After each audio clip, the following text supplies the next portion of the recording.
I am Bill Huffman, and welcome to this week's bonus episode of Who Killed Amy Mihalovic.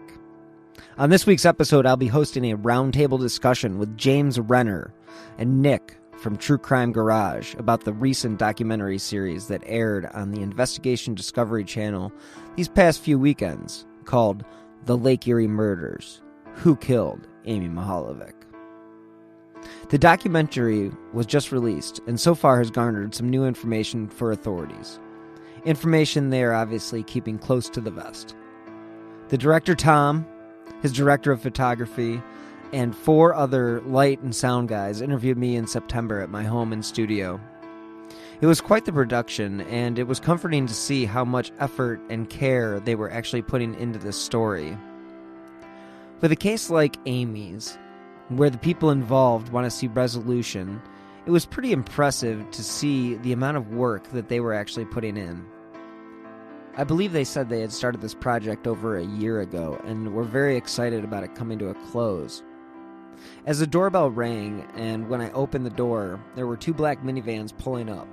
And there stood Tom, about 6'2", skinny and British. He introduced himself and was very courteous the whole 6 hours that they occupied our house. And actually that should be said for the whole crew. They were obviously tired, but were very keen on making sure that every shot looked and sounded just right. The crew emptied out their vans and quickly filled the kitchen and dining room with their equipment. There were an army of guys working together to finish these last few shots. And I believe I was one of the last people to be interviewed before they actually hit the editing bay. Tom spent the first few hours after he arrived devouring the collection of news clippings that had grown over the years. The original newspaper clips that were used in the series came straight out of the archive that was given to me by a source. Reading and seeing the original newspapers adds to the reality of this tragedy, and I thought Tom did a great job of using the clippings effectively. The 3 of us, Nick, James, and myself, were lucky enough to be part of this series, and on this week's episode, we get together to discuss, our experiences and basically what we thought about the program. So let's jump right in the middle of our conversation with Nick, James, and myself. Go ahead and start. Are you doing just audio, or are you doing video too? No, I'm just doing audio. I'm not recording video. I'm just figured since we're all here, we might as well look at each other. Yeah. So I can leave the curlers in my hair. Oh, absolutely. Leave the curlers in the hair. Drink your bottle of Jack if you got it. Or stay in your boxer shorts. Yep, exactly. Whatever you got going on, it's all good. So because I watched the documentary, I feel like I just saw you guys last week. It does. Yeah. It does feel that way, doesn't it? Yeah. But that was like, when were they here? When did you do your interview for them? So was that like back in April or May? Didn't you remember when you and I met for an early lunch in? Yes. Near, I don't remember where you picked a great spot. It was the Moosehead Saloon. Yeah, fairly close to Bay Village. Like, I don't know, maybe 20 minutes or so from Bay? Oh, like even closer. It's like even 5 closer. Minutes. It's around the corner, yeah. Literally right across the tracks from Bay Village. So when we went to the saloon there for lunch, after you and I drove around Bay Village, I drove over to Lakewood and did the interviews that day. Oh, wow. So that was, May? That sounds Probably right. May. Yeah. And Bill did Where was it that you and... Yeah, I did mine in September. Yeah, it was real late. Bill, you drove to Delaware County and met me here, and we spoke. We spoke, that must have been July, maybe?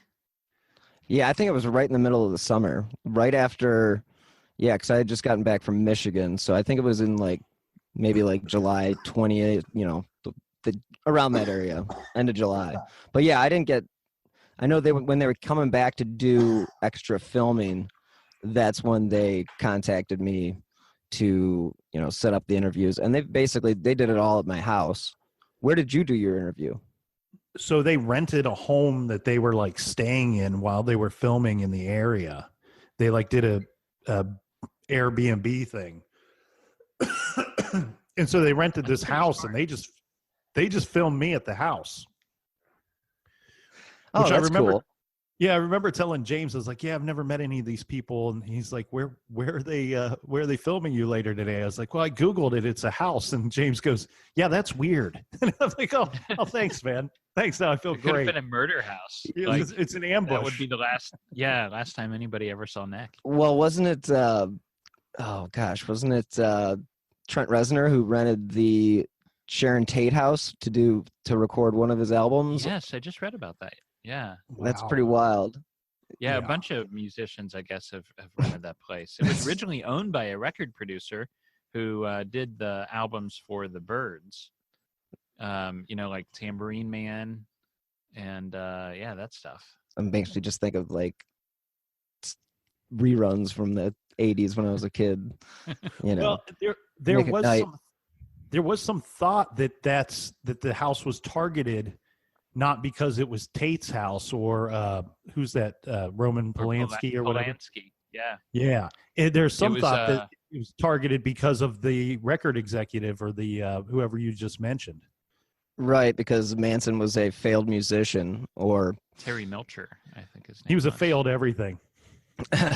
well, I mean, he somehow succeeded in convincing these crazy chicks to go and murder some people. So that, Right. I don't know if that's some Other sort of other success. than getting people to drop acid and have sex with him, he failed at everything. Yeah, There- and apparently he was very short. Aw. But then there's another argument too that that his group, his little cult there, came up with the first set of murders, that idea by themselves, and then he actually ordered the second set of murders to reestablish control over them, like to make it look like he had, Weird. he led them to that all along. Right. No. I was thinking the same thing. Let's do this. Right. Is that what he was thinking? Right. Charles Manson, what a Well, character. he never actually killed anybody, though. No. Like personally, Right. which I think is interesting. Like everybody viewed him as this evil, and he was. But he personally never killed anybody. He just ordered people to, which I guess is splitting I hairs. interviewed Diane Lake, and her book is fairly decent, but the interview was terrible. Like, I mean, No, that Diane was- Lake was she one of the Manson She family? was- Who's she was one of the Manson family, but she didn't go along on any of the murders. She wasn't present during any of them. Like, she spoke to Manson family members after the murders, and Oh. she was kind of told about it. She was arrested during the raid when they came and raided that wherever they were staying. And Yeah. I asked her like just pretty basic questions about what she thought about Tex and what she thought about, Squiggy. I don't even know the names of these people anymore, but Yeah.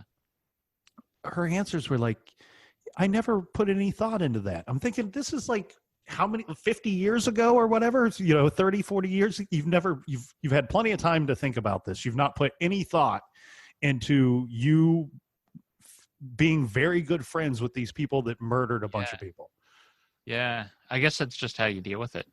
Just compartmentalizing and not going into that part of your brain or whatever. I guess that's one way of dealing with it. Well, in a sense, James, it's kind of what you do. I mean, you deal with the. What? I'm just saying, not that you're a serial killer, that you're that you deal with serial killers or deal with death on a daily basis with your Jeez. job. So you do have to compartmentalize all that Sure. stuff, Yeah. and be a normal person, because if you let all that stuff get you down, like we all know, Sure. bad shit can happen. That's why they say there's all that similarity between detectives and the people they hunt, the bad guys, Mhm. because they both have that same capability of compartmentalizing and in living with that dark stuff, which is interesting, I guess. But I was wondering, like, not to lead the interview or anything, but after watching the documentary, were there, now for me, there were a couple things in there that after writing a book on it, after talking about this case for 12, 13 years now, that I didn't know. Were there things in there that you guys didn't know? I guess I would want to know. Go ahead, Nick. No, you go ahead. There definitely were things in there that I did not know. I kind of forgot about the fake phone call. You know, the person that called and claimed to be Amy. Yeah, I didn't know anything about that. I don't remember hearing about that. I had heard that somewhere years ago, but dismissed it because it was, so obviously fake, and they knew, very quickly that it was a fake call.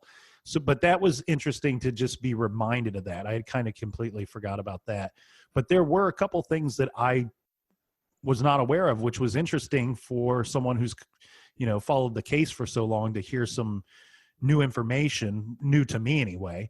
And that to me is really what points immediately to them doing a great job, I think, on the documentary. They were very thorough.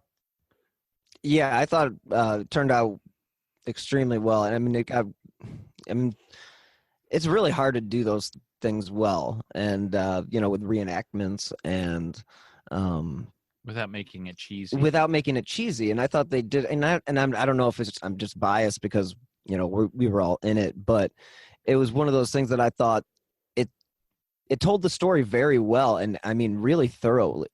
I mean, 3 hours dedicated to the whole case is really kind of crazy. I mean, for a cable network, just one case. I was surprised too about the detours they took into, the almost the paranormal or the weird parts of this case. That and there's so many weird parts of this case, but they got into the Ouija board stuff that happened with her friend.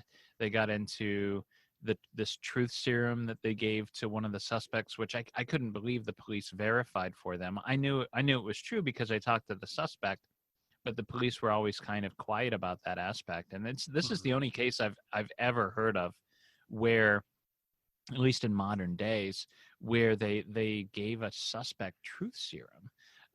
And then, some of the, the psychic, weirdness stuff that goes on with that too. But yeah, I was interested. It was interesting to see that they kept that stuff in. Yeah, the verification on the truth serum. I mean, you and I have, James, and we've discussed that before. I don't know if we talked about it on the podcast or not, but I do remember talking about that. And let's just back up real quick, just for people that don't know what truth serum actually is. Mm-hmm. I mean,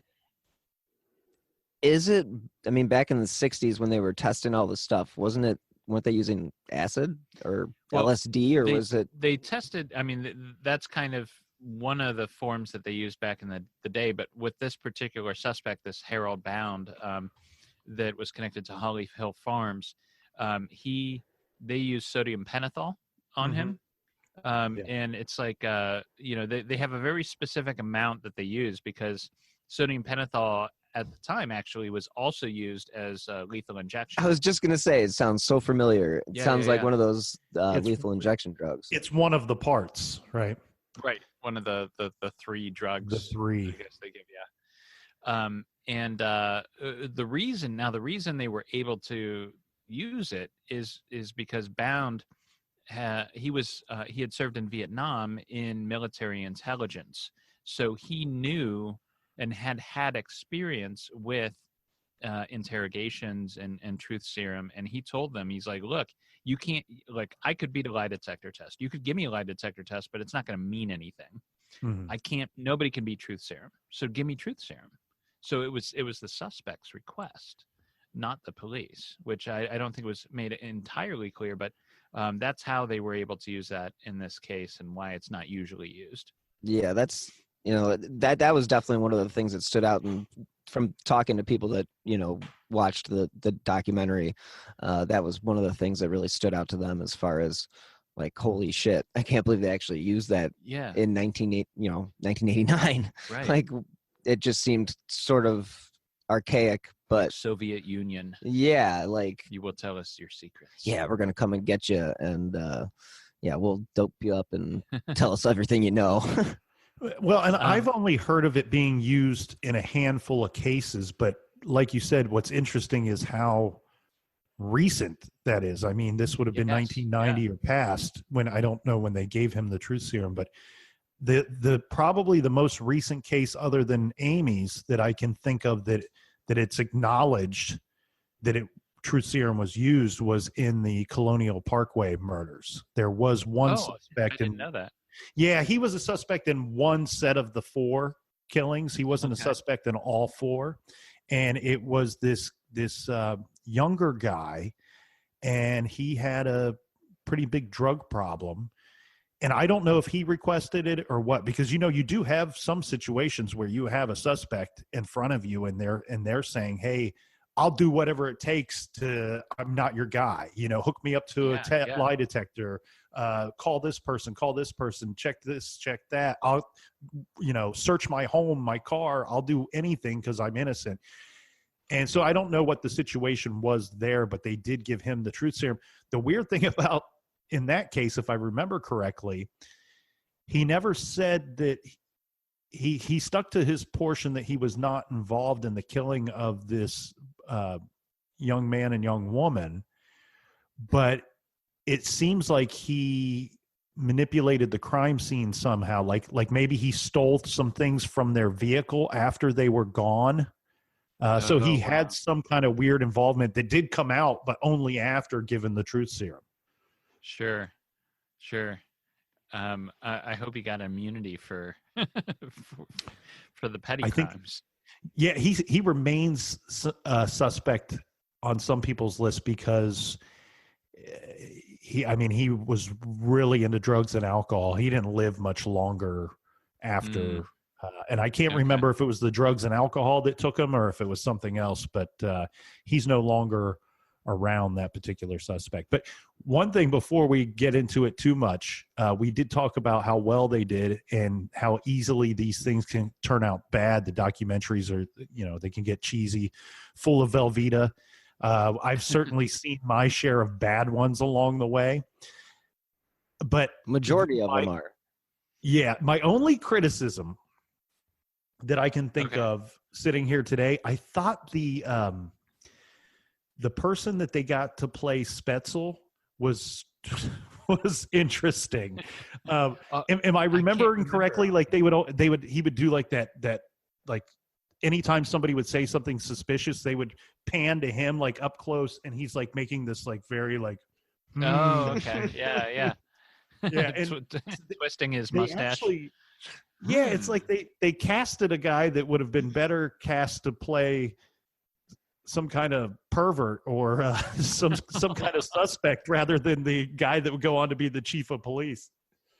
Well, he went in for the suspect, and they decided that they already had one for that. So they said, well, why don't you just play this other role? Because, that other one's filled. If I were Spetzel, I would be like, really? This is, when you spoke to me, this is who you came up with to play me.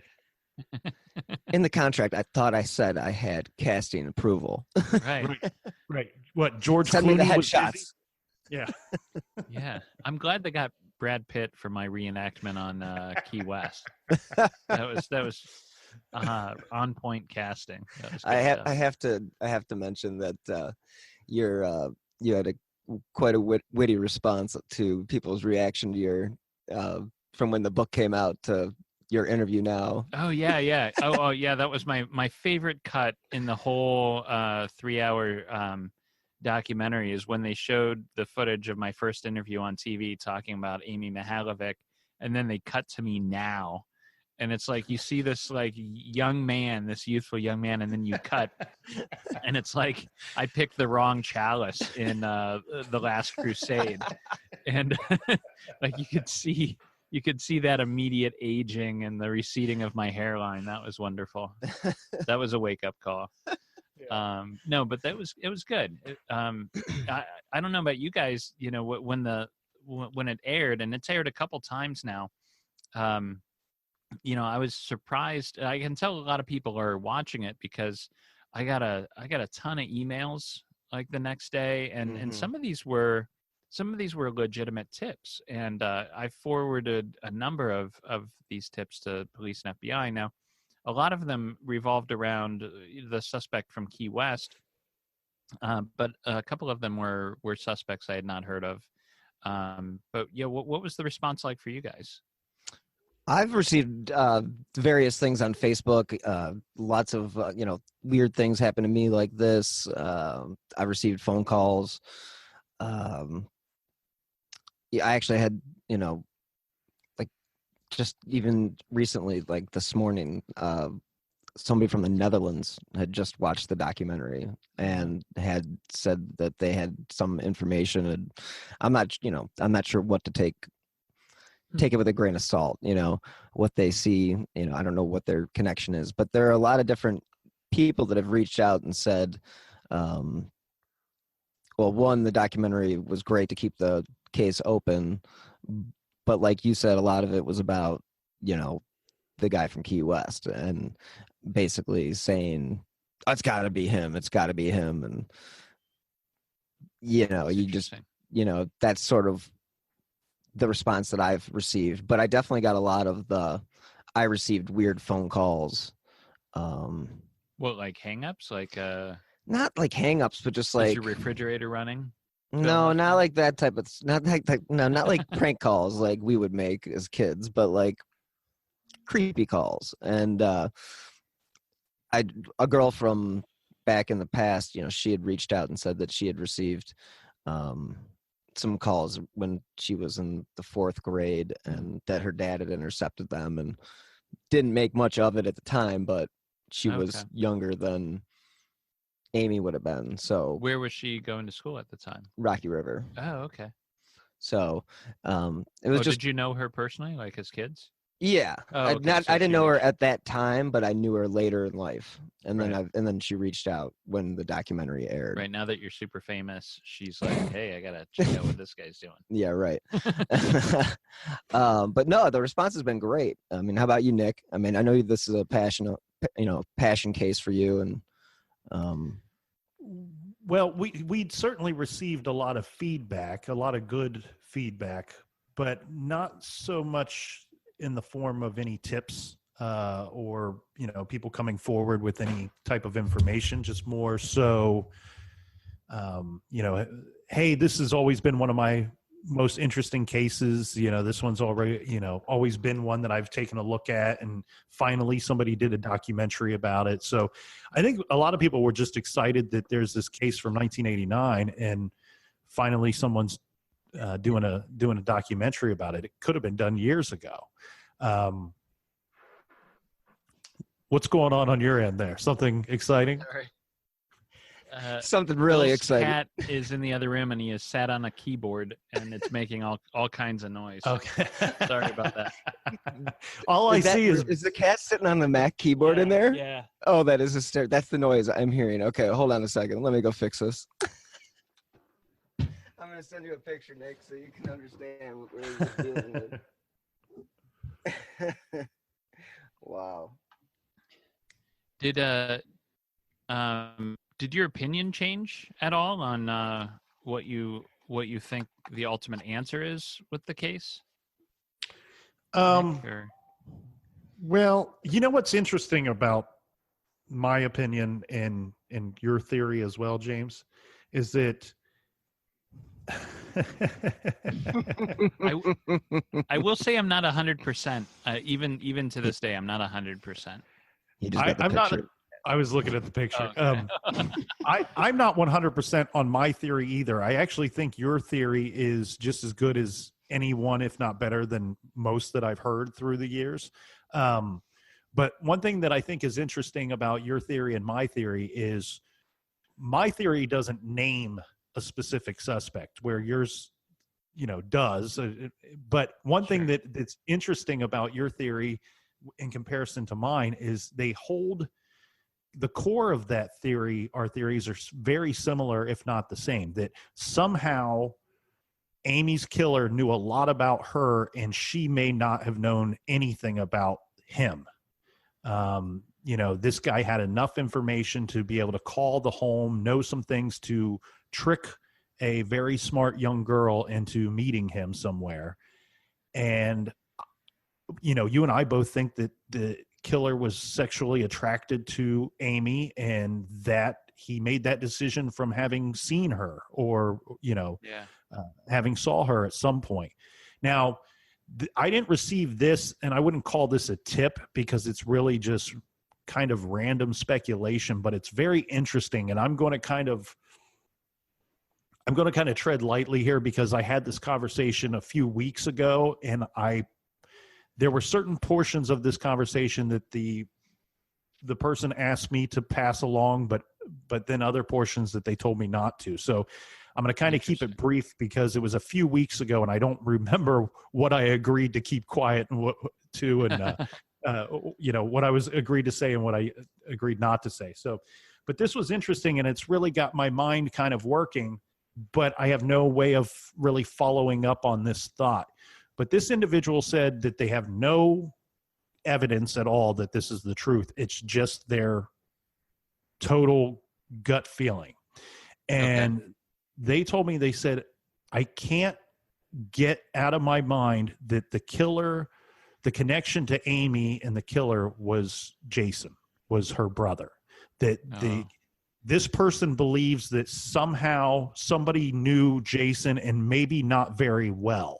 Like if you sat Jason down, he couldn't, if he gave you a list of 10 people, this name wouldn't be on his list. Okay. Just to be clear, they're not saying that Jason did this, but that no.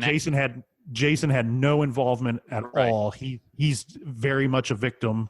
Yes. And but they're like saying I said, connection might have been through his circle of acquaintances.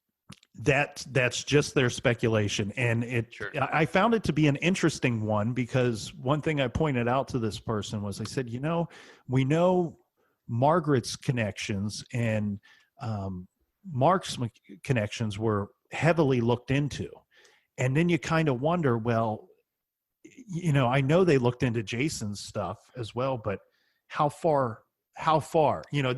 This person, according to this person, would have been. They were much more specific. I'm trying to think of but I agreed not to say this portion of it. But this person would have been very much on the outside of. Okay. And did they know of a particular person that was close to Jason that fits the bill? Like, did they get that specific? They did not name a specific person, but off the record, I'll tell you a little bit more, but it would have been somebody that Jason would have, like I said, if you asked Jason to give you a list of 10 people he knew back then, I don't think this person would be on his list. It's that. Did they pass that along to the police? I mean, that sounds like a pretty decent lead.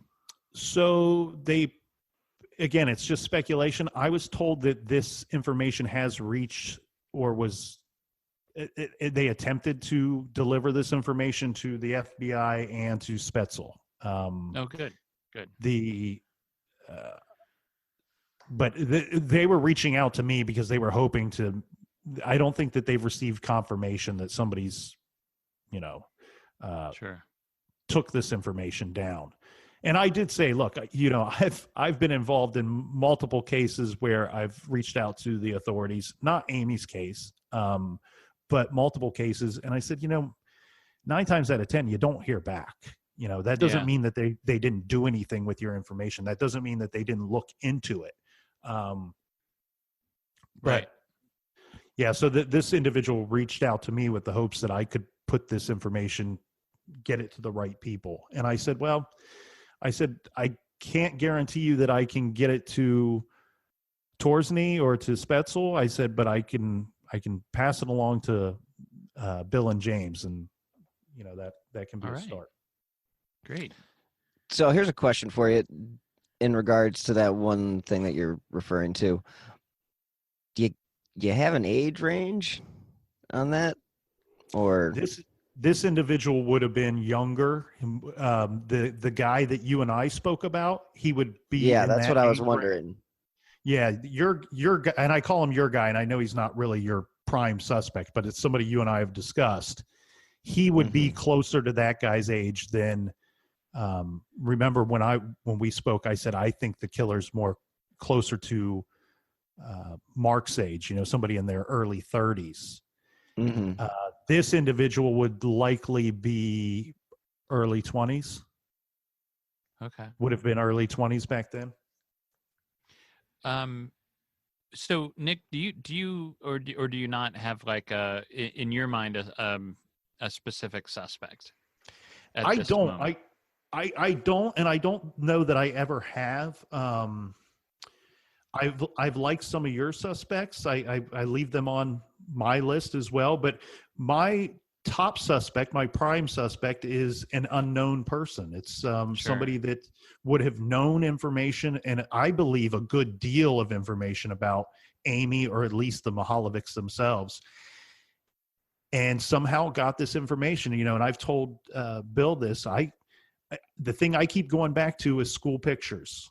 And I even inquired to Bill, asked if she played soccer or anything like that, because you could take it another step. Was this soccer pictures or sports pictures or anything like that? But I just keep going back to the idea that when I was a kid, same age as Amy, we filled out this giant piece of paper that had all kinds of nonsense information that they required just to get you your pictures back.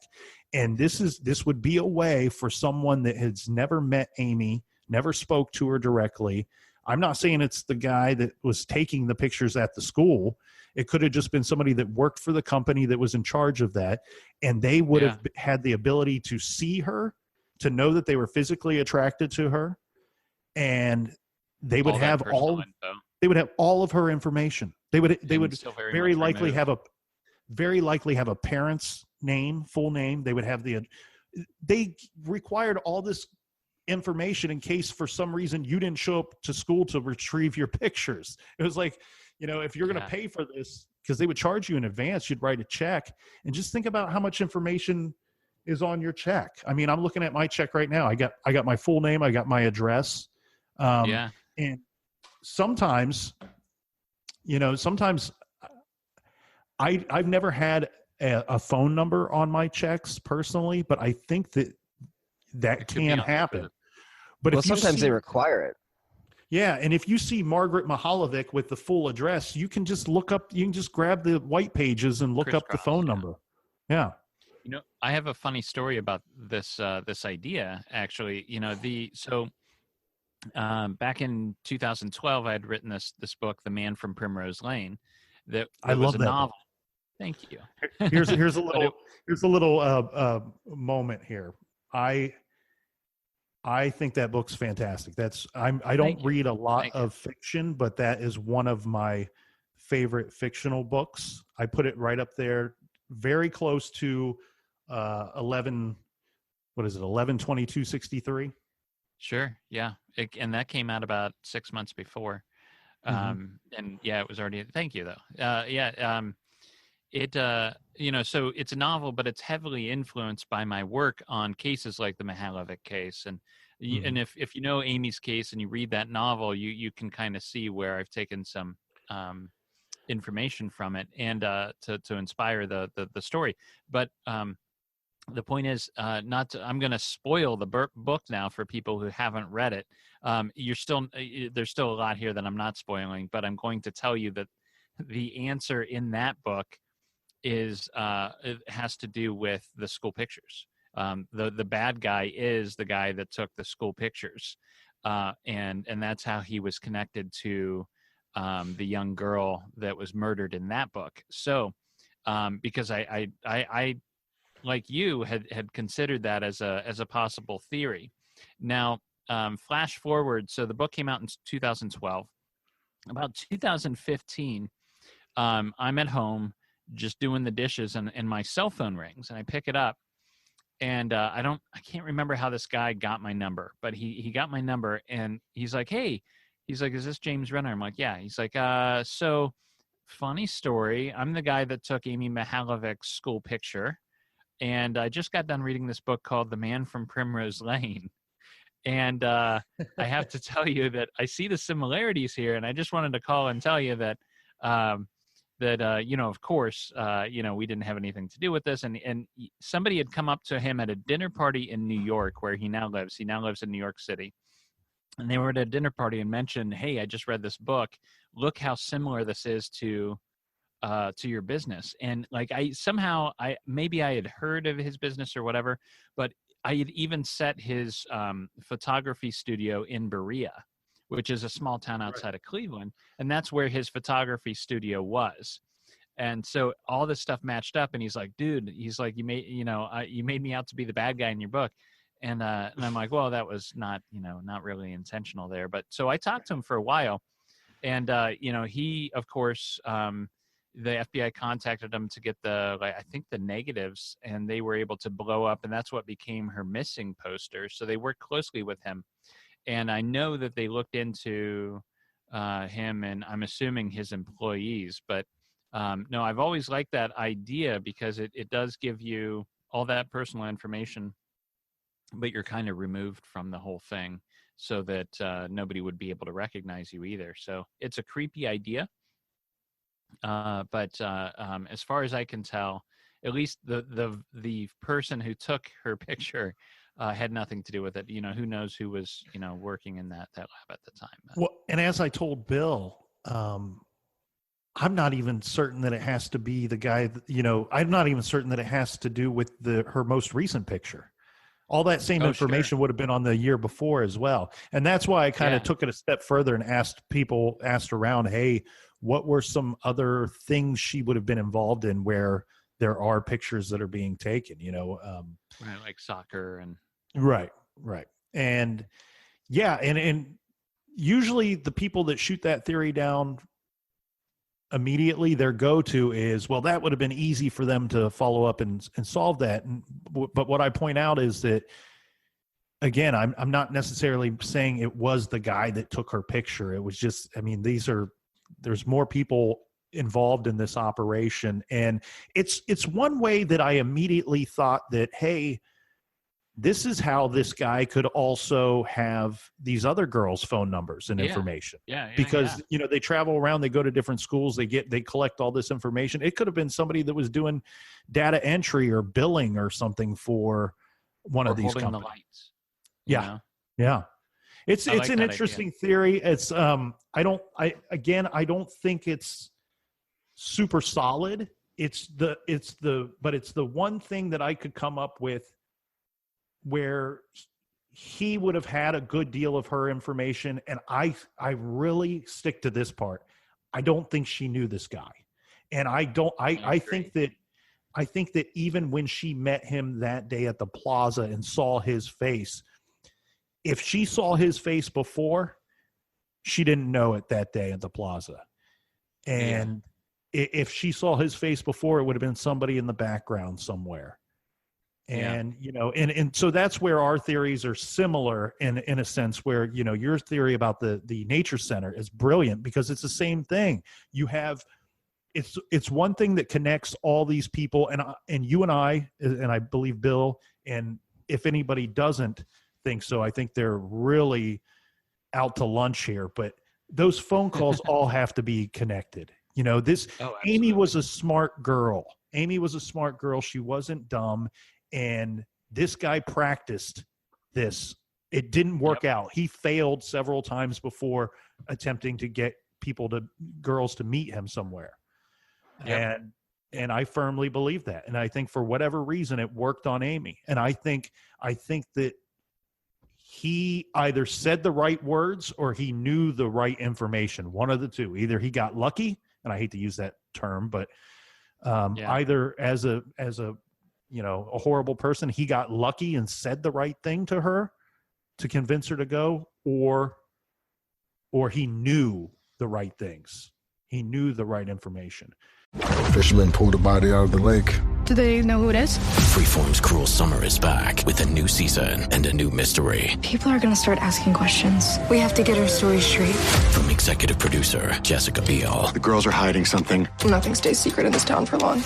There are two sides. How far do I need to go to prove my loyalty to you? This whole thing was your idea. To every secret. I need to know what happened. And what if you don't like what you hear? Freeform's Cruel Summer. New episodes Tuesdays. Stream on Hulu. And what's funny is, just kind of working through this in my head, James, you and I kind of came up with this when you and I were driving around Bay Village. We were talking about her leaving her bike there. And it just popped in my head. What if this guy knew enough to say, And this, think about how trusting a child would be if you said this. You go, meet me at the plaza, and afterwards, after we go pick out the gift for your mom, I'm going to take you to her work, and you can be there when we present it to her, when we have the cake and when we have the punch. You can be there to celebrate with her, because then the kid's going, oh, well, this can't be dangerous. Not only am I going to do something great for my mom, I'm going to get delivered right to her afterwards, and she's going to drive me home, and she's going to love me for what I did for her, for helping out her workers, or her coworkers. That's creepy. Yeah. Yeah, and that's one of those things, you know, when I talked with Mark Mahalovic about, you know, Amy's trusting of this individual, that's pretty much what is the oddest thing, is that she was not a liar. She had not lied to her parents before. About important stuff. Well, yeah, about, you know, every kid has a white lie here and there. Yeah. But nothing on the grand scale of I'm going to meet a stranger. Yeah. But the theory that I kind of only have, I have settled sort of on two different theories. And one is the amount of people that Mark interacted with on a daily basis. And I know that his background was looked into extensively, and I just know that the information that he could have shared about the marriage issues that they were having. Sure. And that stuff is something that he even mentioned to me was a concern to him, that was a way that they got to her, meaning that they were able to, and that it wasn't so much they were able to get her to go, is that she wanted to do something nice for her mom. And you've always said this before, that that their relationship wasn't the greatest at the time, but there was so much strain within the marriage itself that, you know, Mark's concern was that maybe that she would have dropped her guard a little quicker to do something nice. For sure. I think so. One other thing I want to mention is, you know, with some of the new information coming out, back to that suspect that I have in mind, you know, and again, I'm not 100% sure. I wish anybody could be, but, you know, I still have in my mind essentially a top three suspects. And then there's the one guy from Key West, the former teacher from Amherst, who in my mind is the prime suspect, kind of rises above the others. And the key to him, you know, there was an FBI agent who said, you know, look, we can't connect him to the nature center. If he was there, it almost has to be him. But he says he wasn't there and we can't connect him. And of course, in the special, you hear the story about how, you know, I kind of bluffed him, and, you know, he said, well, I never told them I wasn't there. I just said I didn't remember being there, which in my mind is almost, you know, saying that he was. But so we still haven't been able to connect him. But then just last week, maybe it could have just literally been like 2 or 3 days ago. And the police and FBI have this information now. A former student of his, when he was teaching in Vermilion, would help him with the animals in his classroom. He had this menagerie, this little zoo in his classroom of snakes and guinea pigs and chinchillas. And these students would volunteer and he would be alone with them in the classroom. So this person that came forward was a volunteer for him from like 1982 to 1987 in Vermilion. And he actually did 2 whole summers. He lived across the street from the school, so he could get there easily. So he knew Runkle well. Runkle would take him in his car, take him back to his apartment. He said there was never anything that was overtly inappropriate, other than the comments that he would make that would be very sexual. But he did say, he's like, I am 100% sure he's connected to the nature center, and lying about it because I was there with him. This kid, you know, who's now in his, you know, late 40s, I think, he says that he and Runkle would drive to that nature center in Bay Village, and he was very specific, nature center in Bay Village, and they would deliver mice for the snakes, which is the story I had heard before from one of his former employers. You know, there was this rumor that he would breed mice, and when he had too many mice, he would deliver it to the nature center. And this kid said, yes, not only did he do that, but I was there with him. So now I am 100% sure he's connected to that nature center, and he's lying about it. And there's really only one reason he'd be lying about being there, because he knows that's the intersection of him and Amy and these other girls. Yeah, I mean, I like Nick. I definitely, ascribe to your theory as well. I think it's, definitely one of the best, if not the best one put out there. Of course, we don't know the exact answer of who actually did it, but I wanted to explain about the person that Nick and I had talked about, being in that age range, in the early 20s.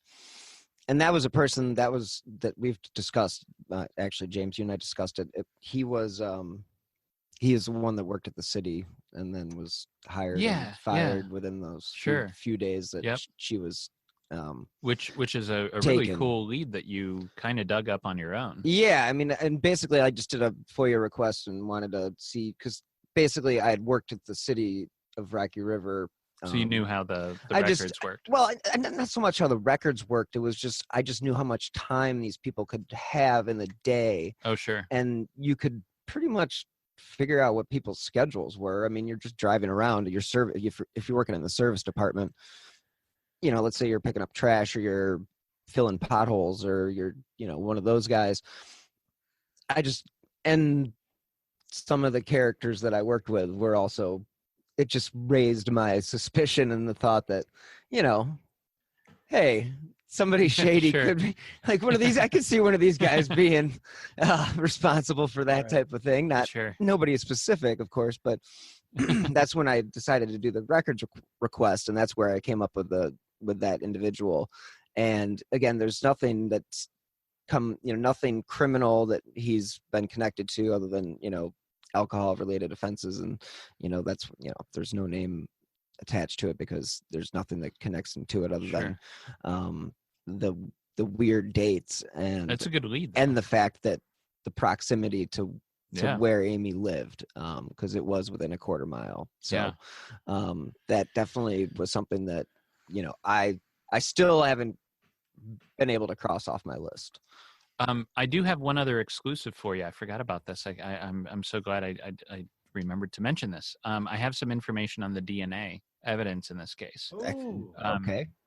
Have we talked much about the DNA? I know you kind of got a half answer from Spetzel, but did we get any further after that? We've talked, I think, off the record. No pun intended, Nick. So I don't know if we've discussed it on air. So I do know, I know what they have, and I know what they're dealing with. And it's as frustrating as everything else in this case. But there's a little bit of update on that. They do have hair. In fact, several hairs. They have 3 hairs. There's one that they found at the scene, one that they found on her pants, and one hair that they found on her underwear. And they've been able to get partial profiles from these. So I think in the future, there's, 100% in my mind at this point, this case is going to be solved. And they, because they one way or another, they'll get them either through scientific evidence or just police work. But this could be it, because they're starting to get partial profiles from these hairs. Now, a couple interesting things. One, each of these hairs belongs to a different individual. Based on the source I have, who has taken a look at the scientific evidence that was generated from these hairs. So now that could mean a number of things. That could mean a contaminated crime scene. It could mean multiple suspects, which is another theory I was kind of thinking about too. It could, so who knows? They have to develop and have to track these hairs back down to the source of these individuals and whether or not they're suspects or whether or not they happen to be at the crime scene for other reasons or interacted with Amy for other reason. Just to jump in here. I've seen this in more than one case, and it's awfully deflating, but I'll bring it up because we're on the subject. I've seen several times, not often, but more than once, where they trace a hair back, and it's because they failed to clean out the body bag. properly. From a different cadaver. Right. Why would Right. they even reuse a body bag? Yeah, I mean, come on. How much does a Well, body bag cost? Yeah. I think it depends on where you live. Sure. Some of these poor communities, i.e. Ashland County. Fair point. they reuse them, and I've actually seen at least one case. I can't recall specifically which one, because I had the great idea of covering a new case every week. So it's a lot of heavy lifting. But I saw one case where they charged the parents for the body bag. They sent them a bill for the bag. Oh my God. Oh my God. As a parent, like that's when I end up in jail, because I'm going down to the corner and busting out a can of whoop ass. Yeah, it was That this, is some this bullshit. poor area. I think it was in Colorado, and the reason why they sent the bill to the mother, that was her daughter that was killed, was grown. She was an adult, but they've never arrested anyone. Well, they've made an arrest. They've never convicted anybody for the killing. They believe that the brother, the mom's son, killed his sister. And so once they arrested that guy, they sent her a bill for the body bag. I mean, come on, you couldn't come. It was like $218. Yeah. Anyway, sorry, I just completely hijacked your story. Yeah, no, that's interesting. One other detail that's come out about the DNA just in the last day or two is so a little bit of investigation has been done into the what's called a haplogroup, and that's genetics, just like family trees. Well, it is essentially the science of family trees. Haplogroups are how people, we all come from a common ancestor, this mitochondrial Eve, millions of years ago or whatever. And just, like an evolutionary chain, part of your genome gets changed over the years. And so if you go back to Germanic people, they have a different what's called haplogroup than like African people or descendants from Africa. So you can kind of tell a person's race and some other things based on this genetic information. Long story short, the second hair, the hair that was found on her jogging pants, matches with a kind of a rare haplogroup that this specific mutation in the gene that is picked up in this hair that they found on her jogging pants also comes with a very high risk of schizophrenia, which to me is definitely supportive of the fact that hair, somebody with schizophrenia or severe depression, mental issues, is linked. So is that the hair of the killer? That to me is at least a little supportive of the fact that yes, that's probably the killer's hair. In which case, it's just a matter of time before we match up more of that genetic profile to whoever did this. Yeah, that's interesting. So it seems like they're on their way to doing that snapshot DNA possibility, where they provide us with what the person may look like. I mean, we've seen these in different cases. That they usually come back Western European. That's the group that we see a lot, but that makes up most of our country. Yeah, ancestry DNA. That's pretty much. Yep, Western European. Yep. It depends on how much genetic information they have, and it's what they have right now might not be enough to do that, but they are, I know, retesting, and the FBI just developed a new test in the last year where before you could only get like mitochondrial DNA, which comes from your mother, from the hair. But now the FBI has developed a new method where they can get nuclear DNA from hair, if in some cases. So, I think they're retesting the DNA constantly, and one of these days it's going to pick up more information or full genetic write-up on whose hairs these are, and it's likely one of those is the killer. So which might explain why the police seem to not be doing much, because, if you have that on the horizon, are you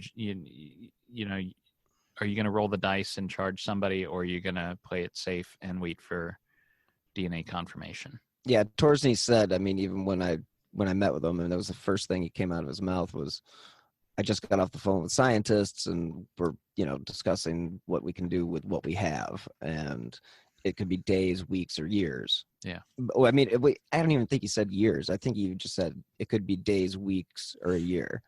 But it seemed very confident that with what they had, and this was back in August, I believe, and they, like you said, they've come up with new stuff. I mean, they're coming up with new stuff every day. So, with what Torsney said, I mean, I do believe, like you said, they're doing stuff. It's just behind the scenes, and it's not a lot of what you would think of as, they're beating down doors, because what they're doing is they're waiting for results. Well, and kind of you got to believe that this late in the game, it's DNA or a confession, and that's really it. I mean, I couldn't think of any other way to break this case. And what's interesting, though, James, you brought up multiple hairs, and you and I have kicked the tires on the idea that Ted Lamborghini, did I get his name right? So a weird thing in Bill's theory is that if it was somebody in Mark's background, didn't Ted Lamborghini work for a Buick dealership? He worked for Ford. For Ford. He was at the Ford. So he was more like the Ford plant where they're assembling the parts of the cars. So he wouldn't have come in contact with Mark then, because Mark was GM. No, but who Lamborghini would have come in contact with, I believe, are two people that are in my top three. One, the teacher, and the other one, which is the guy that was involved in the Metro Parks at the time, because both the teacher and the Metro Parks guy and Lamborghini were known to frequent that area of Brook Park where men would meet up on the down low at the adult bookstores. So, they're kind of all running in the same area.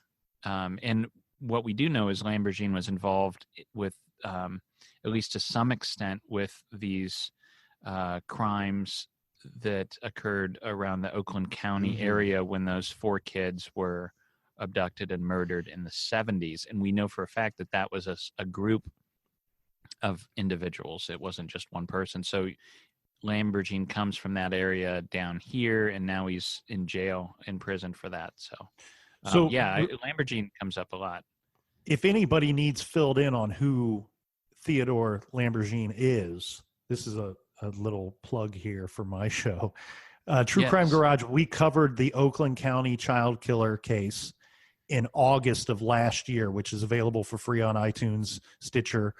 We did 2 episodes on it, and what we did was we were able to go back, and I know we're not the only ones to have done this, so we can't take full credit here, but we were able to go back and find a handful of individuals that were running in the same circle in the Oakland County area at that time, and using statements that they gave to law enforcement, you can kind of piece together who was involved in the operation of abducting and killing and dumping these kids. And I say operation directly.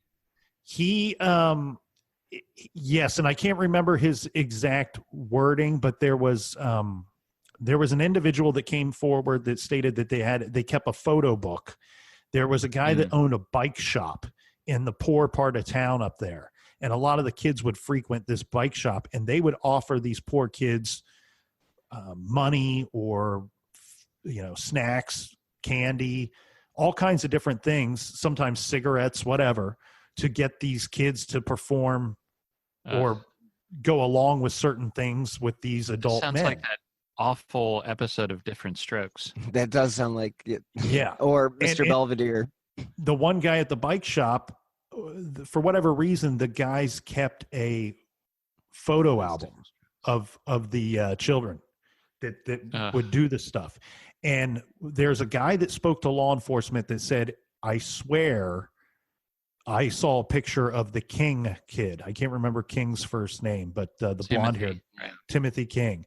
Yeah. Saw a picture of the chicken bone, right? Yeah. And here's an interest, and this isn't a theory that I put. You got interrupted there. So he saw a picture of Timothy King. Oh, that he saw a picture of in the photo book. Right. Yeah. And then there's another individual that states that they believe that the one guy that's now dead, the heavyset guy, that he saw him carrying Timothy King to his car. And King may have been dead at that point. But one theory I did put forth. Go ahead. I'm sorry. I gotta jet and pick up my kid. You guys, please carry on the conversation. Thank you for having me on the show again. Thank you, James, so much for coming in, and thank you so much for being a participant in what we discussed earlier. If you could shoot me maybe a text about that. Yes, let's keep talking off the air. All right, sounds good. Okay. But you have safe drive back to where you're going. All right, see you, Nick. See Tell you, the captain I said hi. Yep, good talking to you. So, there you have it. Part 1 of our discussions about the documentary and the case. Thank you again for listening to this week's episode, I should say bonus episode, of Who Killed Amy Mihaljevic, and stay tuned next week for part 2 of the roundtable discussion. That, in all reality, turns into a conversation with just Nick from True Crime Garage. But I do thank you, James Renner, for all of your participation in this podcast, and all of his books are available on Amazon.com as well as his website, jamesrenner.com.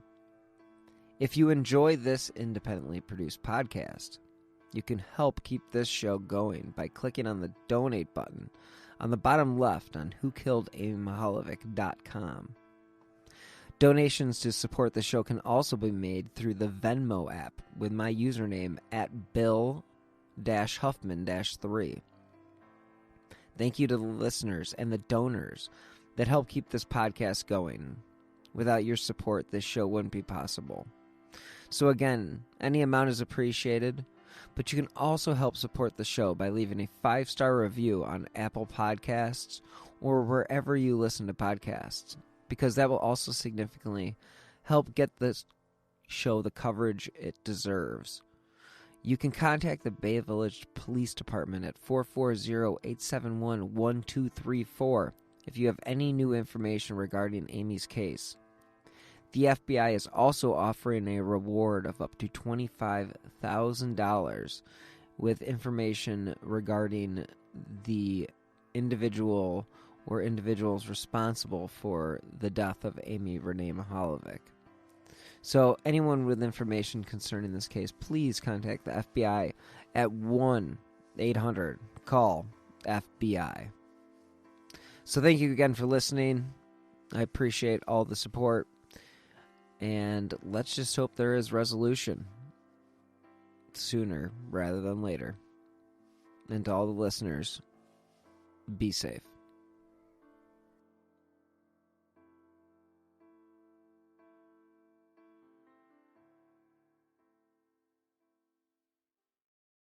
Hello out there. Yes, hello out there, everyone. I'm Hal Schwartz. And I'm Flynn McLean. Together we host None But the Brave, a podcast dedicated to the music and career of Bruce Springsteen. Bruce and E Street Band are on tour right now for the first time in 6 years, and we're taking a detailed look at what's happening on stage in our bi-weekly episodes. We've also been recently joined by some very exciting guests, including rock journalist Warren Zanes and Stephen Hayden, Backstreet's Magazine founder Charles Cross, and Barstool's Kirk Minahan. If you're a diehard Springsteen fan, this is the show for you. So please subscribe to None But the Brave on your favorite podcasting platform, and we hope to see you further on up the road. Thank you so much. We'll be seeing you. 3 a.m., the comedy horror podcast that holds weekly gatherings around the campfire. Let me tell you what you're going to get. You're going to hear stories about demonic possessions, prison stabbings, skinwalkers, glitches in the Matrix, cult leaders, missing 411, night marchers, Operation Paperclip, Mesopotamian devil worship, and so many monsters it'll give Kanye West a runaway for his money. Pop and meme culture also aren't off topic. A camp where laughs and scares are constantly competing for first place.